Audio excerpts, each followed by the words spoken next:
শুভ সকাল। আজ ৪ঠা চৈত্র ১৪৩১, ইংরাজির ১৮ই March ২০২৫। ১৮ই March ১৯৪৪ Delhi চলো ধ্বনি মুখে আজাদ হিন্দ ফৌজ ভারত বার্মা সীমান্ত অতিক্রম করে ভারতের মাটিতে সশস্ত্র সংগ্রাম শুরু করেছিল। ১৮ই মার্চ ১৯১০ পশ্চিমবঙ্গের বাঁকুড়া জেলার বেলিয়াতোড়ে জন্মগ্রহণ করেন খ্যাতনামা বাঙালি শিশু সাহিত্যিক বিমল ঘোষ।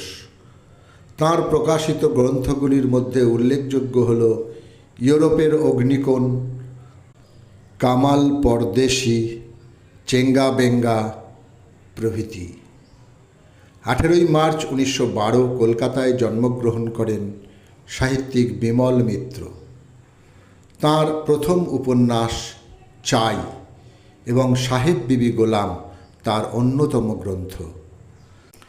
তাঁর অন্যান্য উপন্যাসগুলি হল কড়ি দিয়ে কিনলাম, একক দশক শতক, চলো কলকাতা ইত্যাদি। ১৯৬৪ সালে কড়ি দিয়ে কিনলাম উপন্যাসের জন্য তিনি রবীন্দ্র পুরস্কার লাভ করেন। হিমানীশ গোস্বামী একজন বিশিষ্ট রসসাহিত্যিক, সাংবাদিক ও ব্যঙ্গচিত্রী। ১৯২৬ ১৮ই মার্চ বর্তমান বাংলাদেশের ফরিদপুরের কালিকাপুরে তাঁর জন্ম হয়। কথার পান আর নতুন শব্দ তৈরিতে তাঁর জুড়ি মেলা ভার ছিল। রাজনৈতিক নেতা থেকে জনপ্রিয় সাহিত্যিকের রচনাকে তীক্ষ্ণ সমালোচনায় বিদ্ধ করতেন তিনি।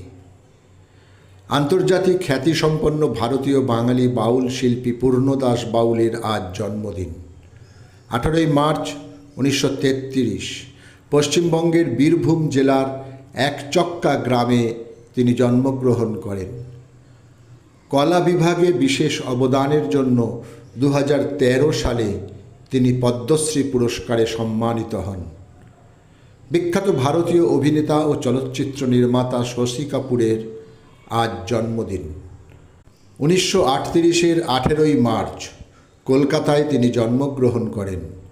পিতা পৃথ্বীরাজ কাপুর চলচ্চিত্র অসামান্য অবদানের জন্য ২০১১-তে পদ্মভূষণ ও ২০১৫-তে দাদা সাহেব ফালকে সম্মানে তিনি সম্মানিত হন।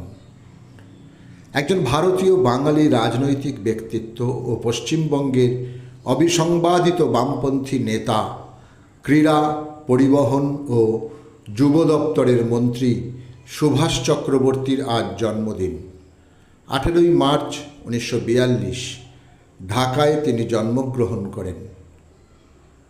১৯৮২-তে তিনি পশ্চিমবঙ্গের যুব, ক্রীড়া ও দুগ্ধ সরবরাহের মন্ত্রী, ১৯৮৭-তে যুব ও পর্যটন দপ্তরের পূর্তমন্ত্রী, ১৯৯৬ পরিবহন ও ক্রীড়ামন্ত্রী, ২০০১-এ WRBCর অতিরিক্ত মন্ত্রী ছিলেন।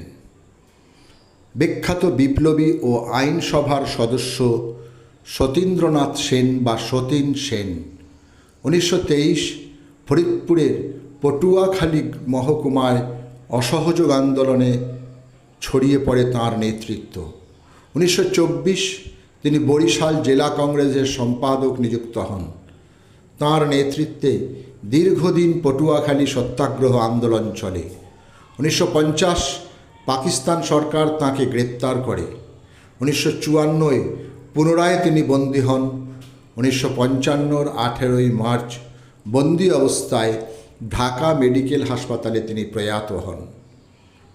বিংশ শতাব্দীর একজন প্রভাবশালী বাঙালি কবি, প্রাবন্ধিক, নাটককার, কথাসাহিত্যিক, অনুবাদক, সম্পাদক ও সাহিত্য সমালোচক ছিলেন বুদ্ধদেব বসু।